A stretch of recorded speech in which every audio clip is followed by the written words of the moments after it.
When he walks into a room or anywhere that he is completely at that moment directed to what does God want him to do at that moment. His existence, his soul, its force, its energy, its godliness. Power walks in, energy walks in, godliness walks in, and it's sensed. There's this charge in the air. You sort of relate to this holy person that has just come into your midst, and it's that powerful, enigmatic force that is the Rebbe.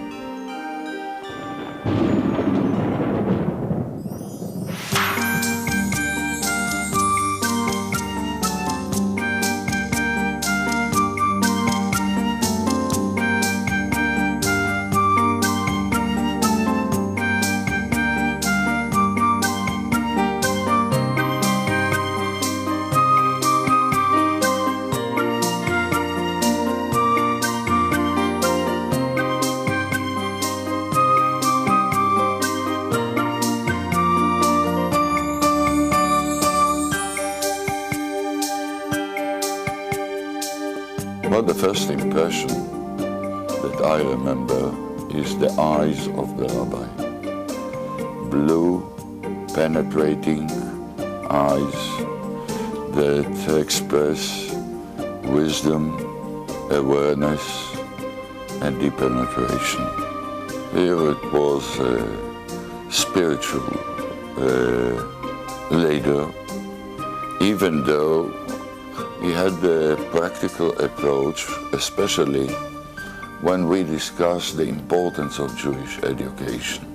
I came out with a sense of elation and inspiration that I've met a great leader of the Jewish people. Some holy man whom God has endowed with special powers that is sitting there and caring about you and I as we sleep peacefully, communicating with God, trying to formulate a plan to make the world a better place. That's the Rebbe. His main thrust is bringing into the fold Jews who are gradually or have already lost their Jewish identity. And he brings them back by kindling a fire of Jewish solidarity and identity and love. And I think this is an extraordinary achievement. I honor the Rabbi in the work he's done, in the example he's set, and the inspiration, therefore, that he has given to many, many people and will continue to give so long as he will live. And I wish him many, many more years in doing the work that he is destined to do. It is due to his influence, to his presence, that Jewish awareness and Jewish education have reached unprecedented heights on almost every continent. Is there a place under the sun where Chabad emissaries have not carried his words of tolerance, rooted in Ahavat Israel, in the love for Israel, which really by extension means love for humanity? He has the two unique and necessary characteristics of a truly great religious leader. Number one is a vast and truly global vision of an ideal future, of what we talk about as the Messianic age. And number two, he has restless urgency and practicality in making that vision actually happen. And it's those two qualities, the prophetic and the practical, which come together so powerfully in him and the movement that he has so transformed.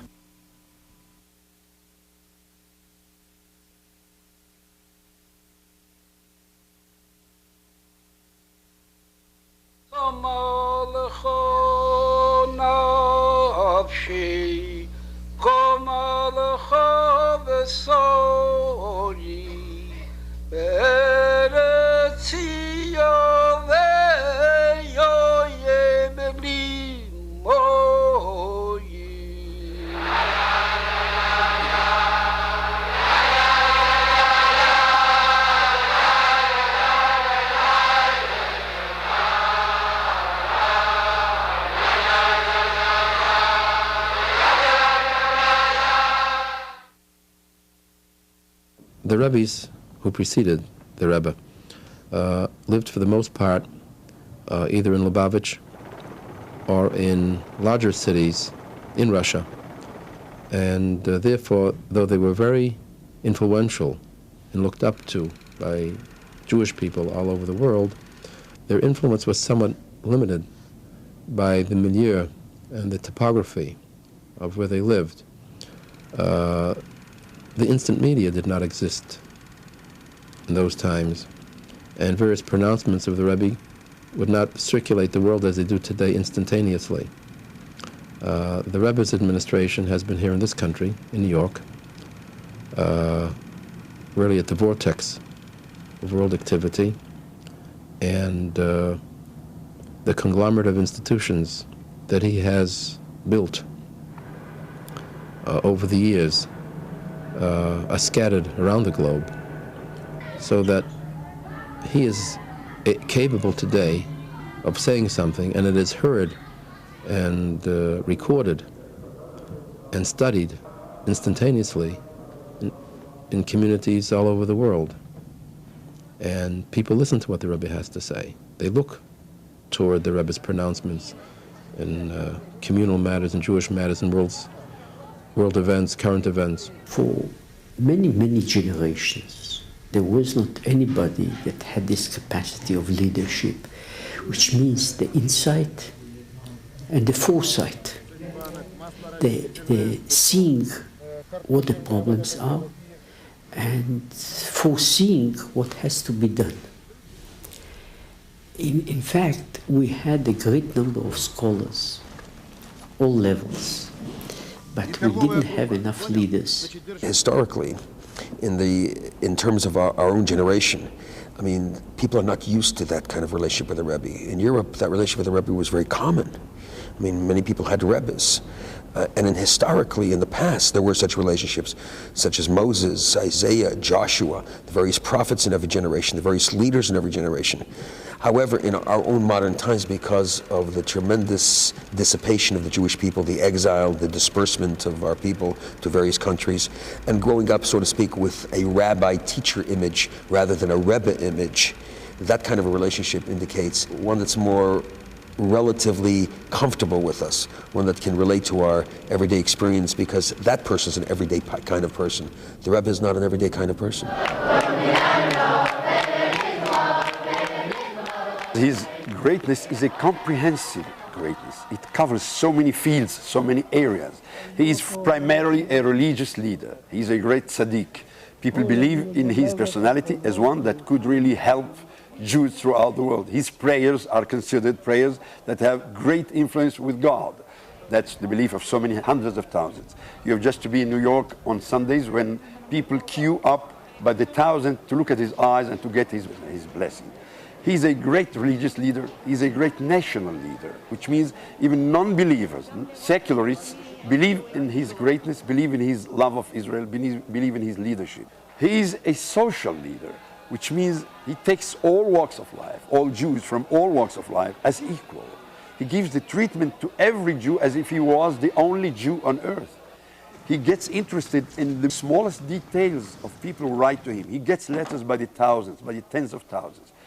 He reads all of them, as far as I understand, and he tries to answer everybody. You don't find any leader on the political arena, on the religious arena, on the social arena, on the arts arena, that is interested and that loves every person from all walks of life. He is a lover of Jews. He is a lover of man. He is admired by non-Jews alike. I spoke to senators. I spoke to members of Congress. I spoke in Israel to political people. I spoke to professors in universities. I spoke to mathematicians, to lawyers, to medical people. All of them have that kind of admiration. He's a philosopher. He knows physics. He finds himself very well in chemistry. He has explored the Talmud. He knows all the Hasidic writings. He speaks, never uses any paper. When he speaks, he could speak for hours without using one single paper. He has a memory that is uncomparable. When you put all that together, you ask one question: is there any other human being of that stature?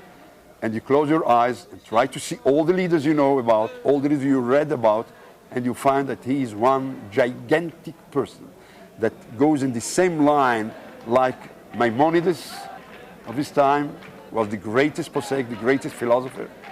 And among the living Jews today, certainly the most interesting, the most charming, the most fascinating, the most comprehensive leader of Judaism today. The Rebbe has been an extraordinarily inspirational leader in taking the traditions of our people and the joys of being Jewish and communicating it in a very modern context throughout America, throughout the world, and doing it in a way that's fascinating, because there are people who would look at the Lubavitch community and say, well, you know, this is a group from another time. But the genius of the Rebbe has been to take the timeless message of Hasidism and relate it to the contemporary world, and to do it in a way that is understanding and tolerant. To create this message, we're not going to criticize you, individual Jewish person, man or woman, for what you're not doing. We're going to urge you to come with us step by step to improve your life and to make the community, the broader community, better than it would otherwise be. And of course, the heart of that is education. You can't lead, you can't understand, you can't teach, you can't live a full life without understanding and without knowledge of the law, of the Torah. And of course, that's been the great work of the Rebbe.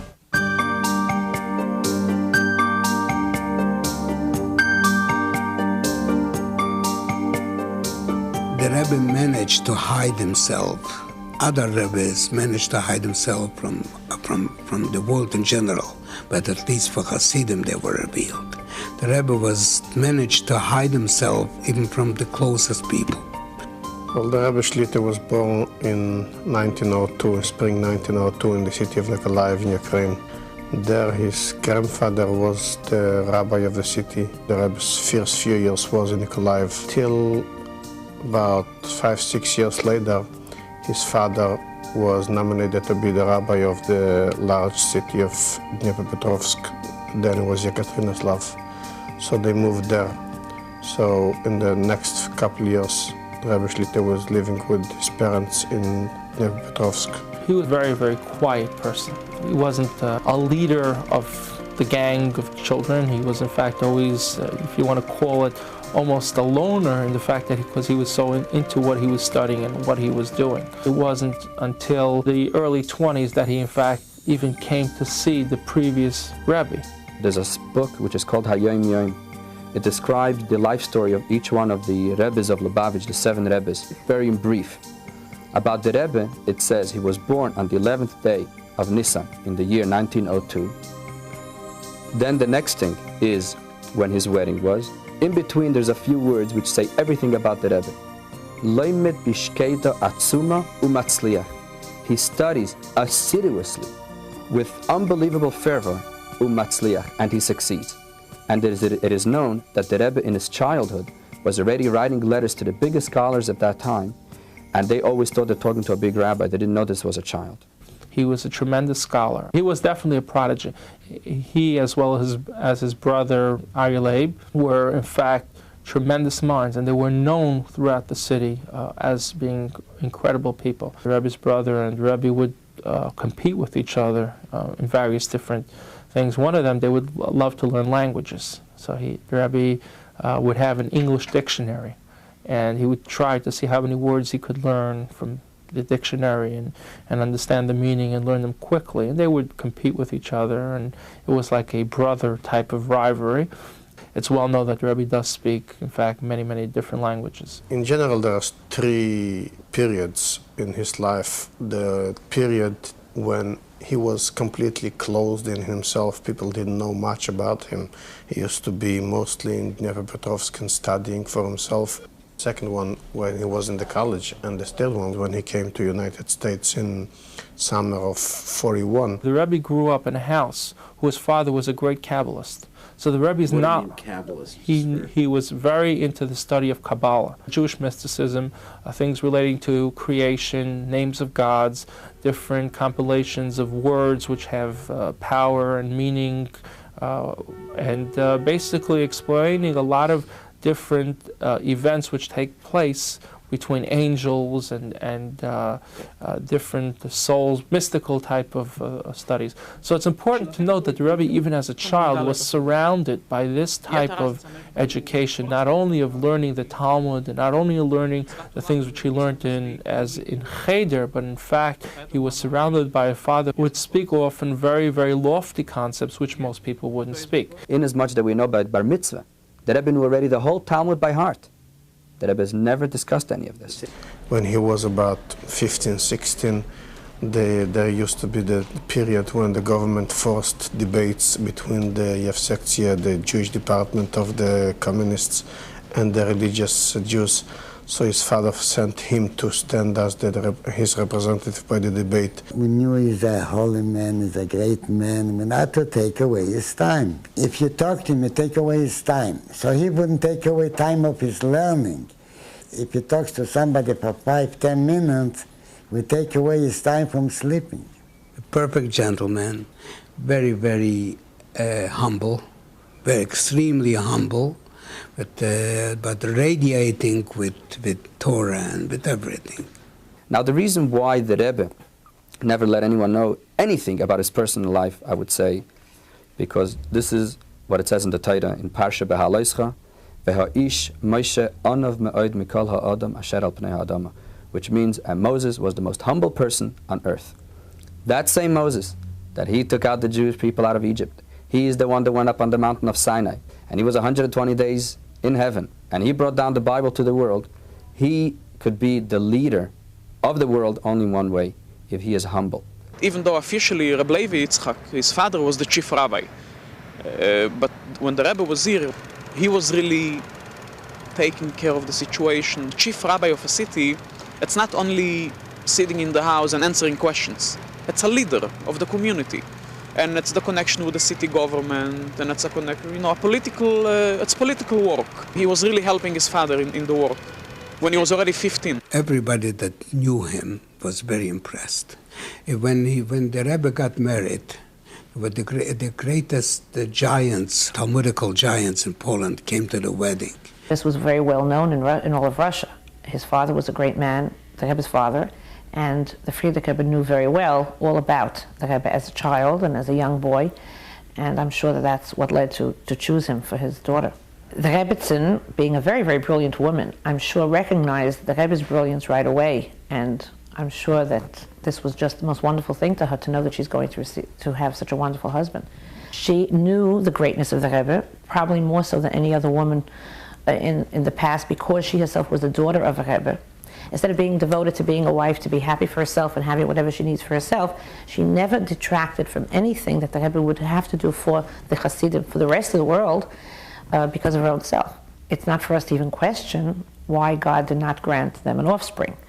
We don't know what God's reason for it, but nobody would ever discuss it with her, because we understand that's a God-given thing and that's not something for us to discuss. Immediately after the Rebbe got married, he would begin to study in Berlin. At the University of Berlin, he began his program of study. His major was engineering with a math minor, and he did dedicate a lot of time in studying various different extensive math courses. He continued his stay in Berlin up until the Aryanization laws instituted by Adolf Hitler. And once there began the expulsion of Jewish students and professors from the university, one of the people who were on this list of expulsion was, in fact, the Rebbe. At that point on, he continued his studies within Paris, attending the University Polytechnique, and he received his degree from there, and he continued living in Paris up until the beginning of World War II.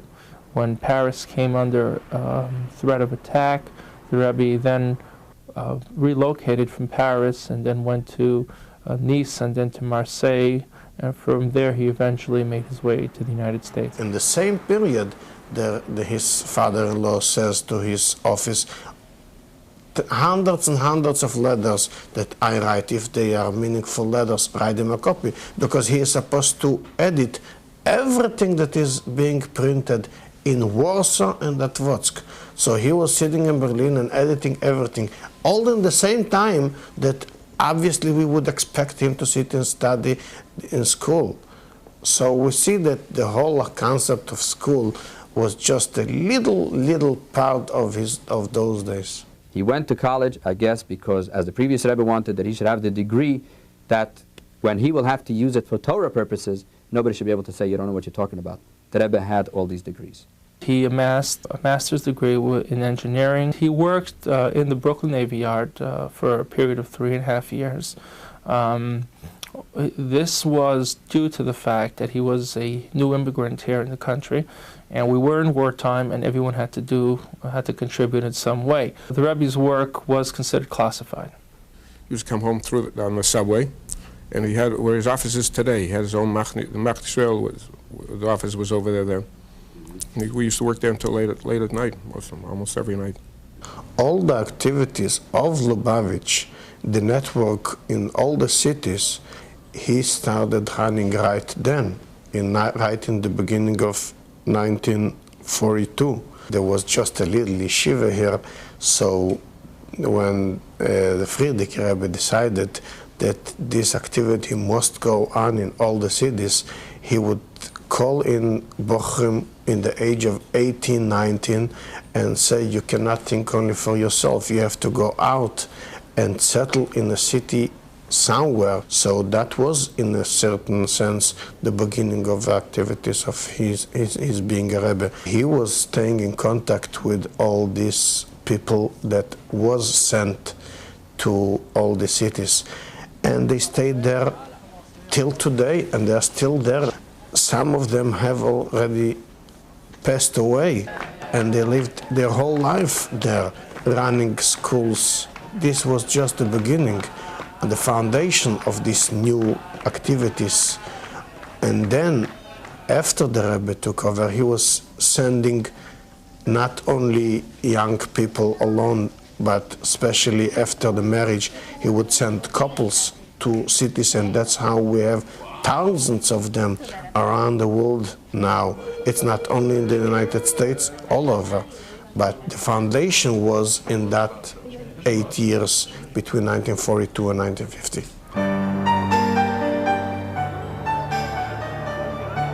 It was about Shabbos 2 o'clock. I was in Williamsburg. I came to shul. Then a person came over to me and he said, something terrible, something bad happened. I said, tell me what? He said, I cannot tell you. I said, something in my house? He said, no. I couldn't figure out what he meant. Then he told me. I didn't want to believe him. He said the Rebbe passed away.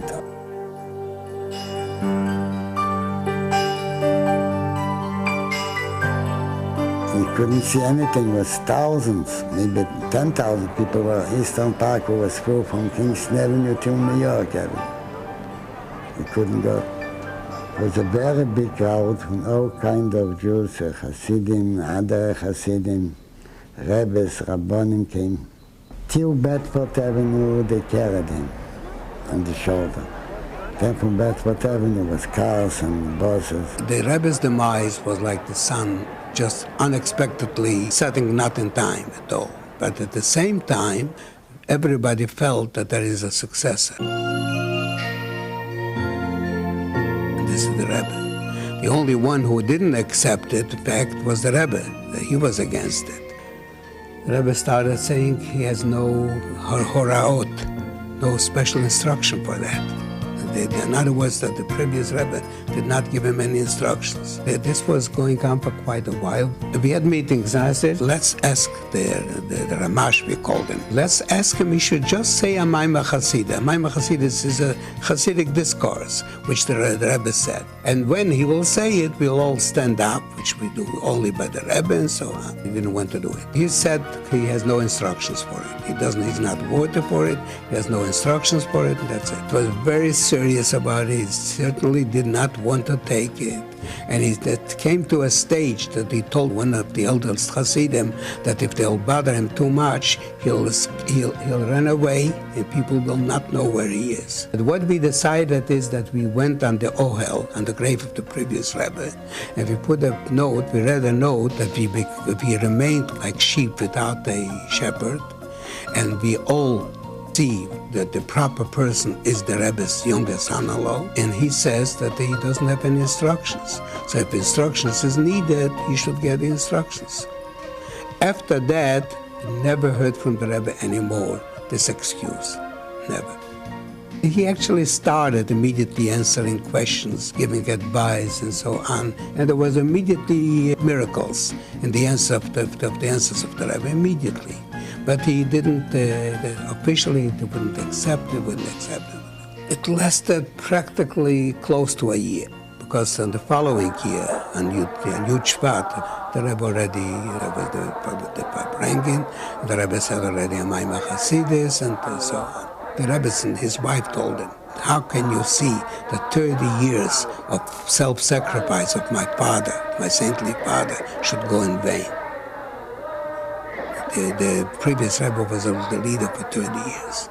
How could you see that? Now that from her side, this was the greatest sacrifice, because she knew the Rebbe, and she knew what she will have to withstand when he becomes a Rebbe. As no days and no nights, and she had a great role in it, in the Rebbe's decision.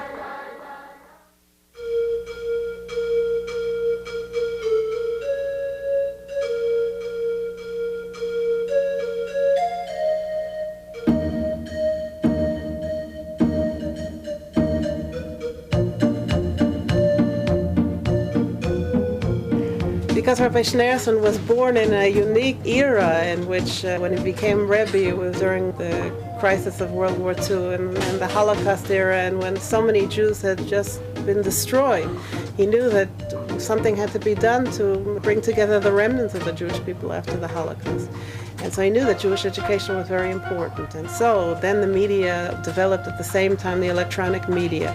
And Jews were searching for their roots. So all these things came together at a unique moment in history so that he was successful in garnering support and raising interest. He's opened the doors of Jewishness to those who really want to understand what it's about. And he's changed the face of the Jewish world. He's changed it in terms of Jews accepting Jews, Jews being responsible for Jews, Jews bringing Jews back to their Jewishness, Jews responsible for the general world, Jews in terms of their consciousness, Jews in terms of their responsibility charitably, socially, and so forth. He's changed the world of Jewry. They're great promoters of religion. They were the first to create the Hanukkah candle lighting ceremonies, the various shopping centers, first to have the mitzvah tanks, first to have the Purim parades. They actually created an awakening. I think he's a great leader, great delegator, and I think he has the vision, he has vision. And I can only liken him to some business people who have the vision of creating huge corporations. It's a movement with a special philosophy and with a special way of activity, of action. You can meet the Chabad Hasidim everywhere in the world, and they are doing a very important job. People are looking, and they need people to come out and help them. And that's what we're here to do. The reaching out to others, or you might say reaching in, after a while it caught on. Other groups started doing the same thing that Lubavitch implemented. And it became again fashionable. Now you have many, many synagogues, organizations that are reaching out to others, bringing secular Jews back into the fold, to the heritage. It was unfashionable at one time. And it was Lubavitch that took that unpopular, unfashionable, almost unacceptable stance because of the foresight of the leaders of Lubavitch, and in our case the Rebbe, who saw that this was the way to go. It is monumental, it is extraordinary, and if in a lifetime we come to hear or to know of one person like that in a person's life, it is extraordinary. And yet, he sets an example that I wonder how many people are aware of. He could have chosen to move his headquarters, to move his flock to much more comfortable, much safer surroundings. And I think by his choice of staying in a very difficult setting and environment, he should give hope and inspiration to people that you don't abandon, you don't leave, you don't turn away from your religion or from your home for expedience. And I think that he sets an example not only for the Jewish community, but for people of goodwill. I went to visit a Lubavitch school in the East End of London in the early 1970s when I was Minister of Education for Great Britain. Yes, I was very impressed with it. I was very impressed by both the scholarship and the behavior of the children, by the total dedication of the teachers, and by the great interest and involvement of the parents.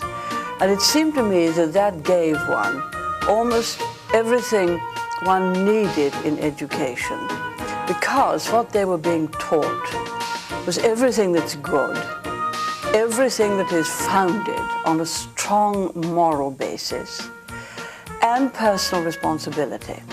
And after all, liberty itself is a moral quality. It derives from the sanctity of the individual. And of course, your 10 Commandments are addressed to individuals, and therefore they're responsible for their behavior. And they must be taught at a young age all that's very best in their way of life of their parents, their religion, and their country. I wish to honor leadership itself in all that is good, honest, just, and in our way of saying it, of good report, and founded upon the great Creator to whom we owe everything. The philosophy is very different. Most of the ultra-Orthodox and the Orthodox are they want to keep to themselves. They're afraid of modern life and the influences, drugs and crime and all this. They're very worried, so they try to be insular and to keep to themselves. Chabad is different from all of those, in that they're not insular. They want to go out and try to influence other Jews. The ultra-Orthodox want nothing to do with television, video. It's treif, it's considered, because you shouldn't touch such things. But Chabad says that any tool that can be used to benefit the Jewish people is kosher. So they use videos and broadcast satellites and everything else, and they're very open. So they're very different. That they don't exclude people. They try to bring people together. That turns some people off because they say, "What do they want from me? Leave me alone. So why bother me?" But it's a very activist approach, which the others don't do very much, or don't do at all. There was no such a thing before. To go out on the street and catch a Yid and put him on tefillin, there was no such a thing.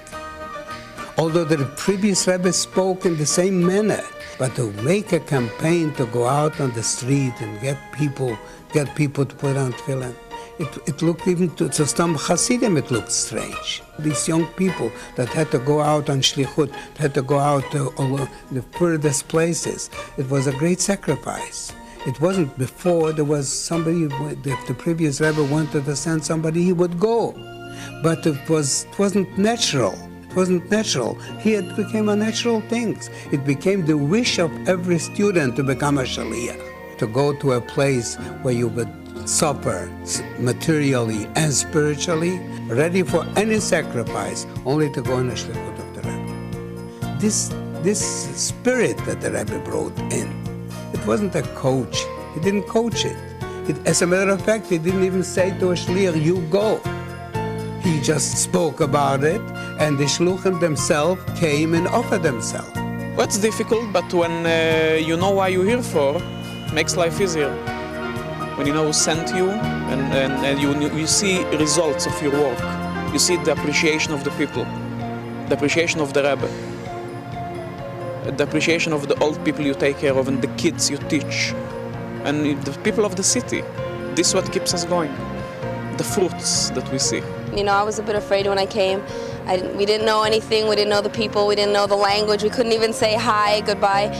And just when we came, the first Shabbos, there was 500 people waiting for us.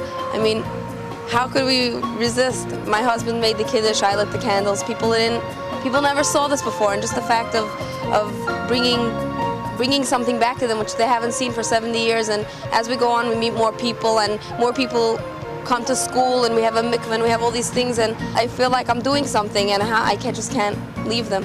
Is the first person that really took the responsibility of the Jewish people. So I'd like to say, okay, pick up your sleeves and let's do something. The Jewish world is dissolving. I see here the Italian community would disappear in a few years. There is no future for it.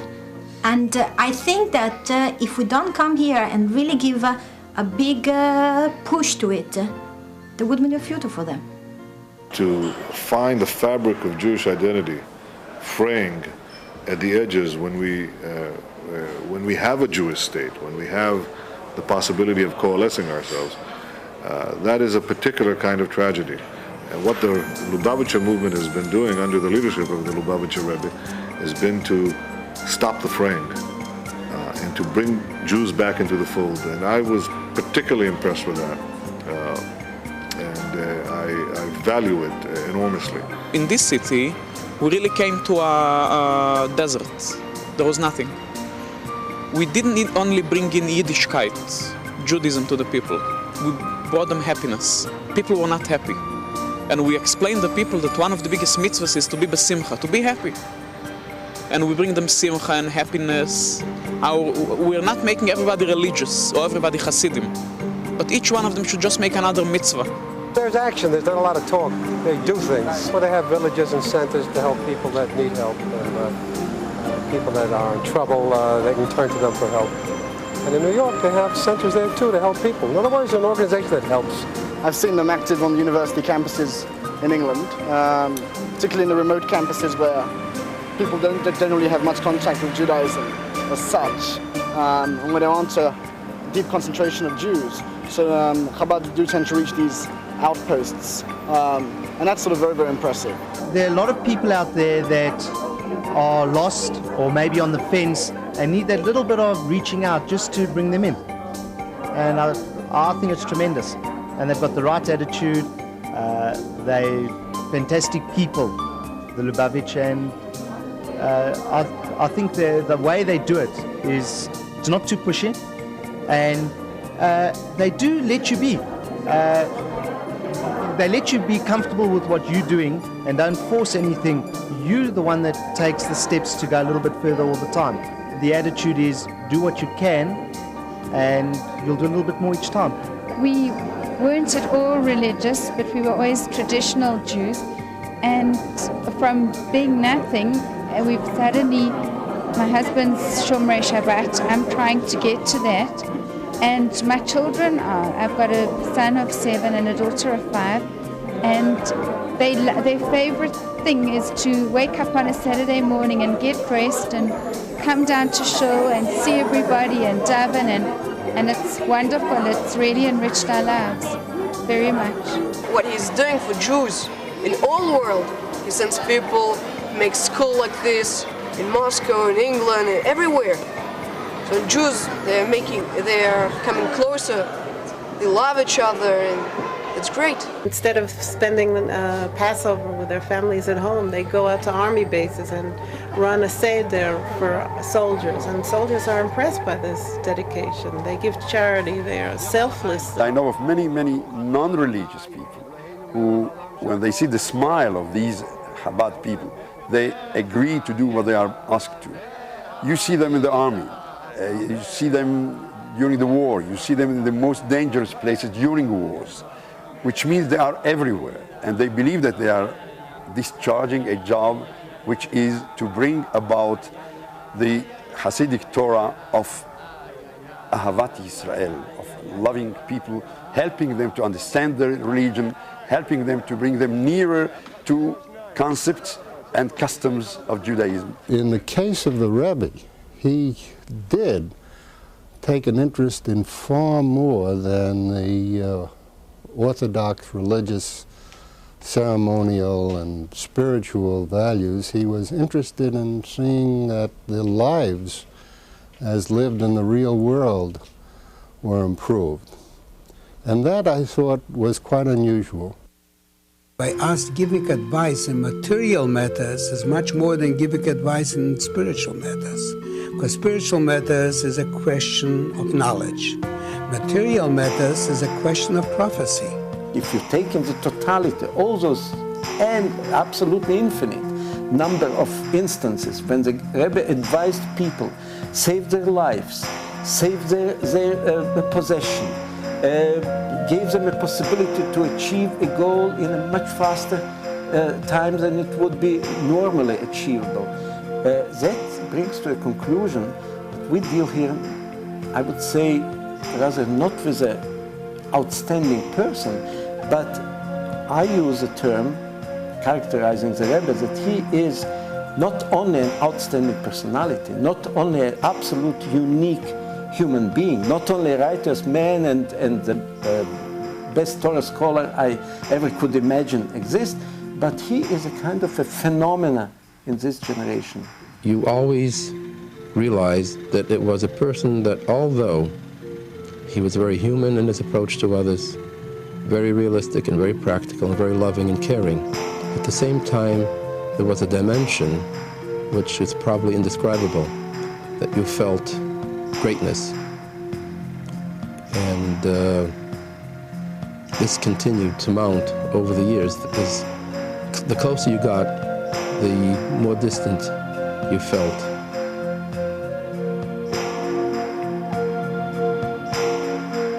The rabbis used to say about the Aron, the ark that contained the tablets, that the ark carried those who carried it. That those people who carried the burden of Torah with most sincerity felt that they were made lighter thereby and lifted by it. And the remarkable energies of the Rebbe show to me not only that he sets a very tough example for all his followers to carry on and to imitate, and thus lifts all of them, but that he himself is lifted in the process and given energies that someone with less faith and less spirituality couldn't possibly have. In all generations there is a Mashiach. In reality, the word Messiah comes from Mashiach, which is anointed. The king of Israel was the Mashiach of his time. Many students refer to their Rebbe as Mashiach because their Rebbe was perfect. We perceive the Rebbe as being the perfect person, as the person who's totally dedicated to the objective of making the world a place that was intended by God for it to be. Mashiach will come to bring us a world, as my Mandel says, where there will be no illness and no hatreds and no jealousies and no wars, and there will be goodness and kindness and compassion, as we are all looking for. Great leaders, great masters who have seen the Rebbe and have seen his writings have said that this is a leader that one cannot fathom could have been in this generation, and we are literally fortunate that this is our leader for our generation, and the one that hopefully will open the doors of exile and bring us to the Messianic Advent. It's clear that the Rebbe is one of the very greatest Jewish leaders of this century. It's clear also that he's reached out, as few other Jewish leaders have done, beyond the Jewish world, calling on people to pursue religious knowledge and religious values. And in that sense, I think he is one of the great figures of our century.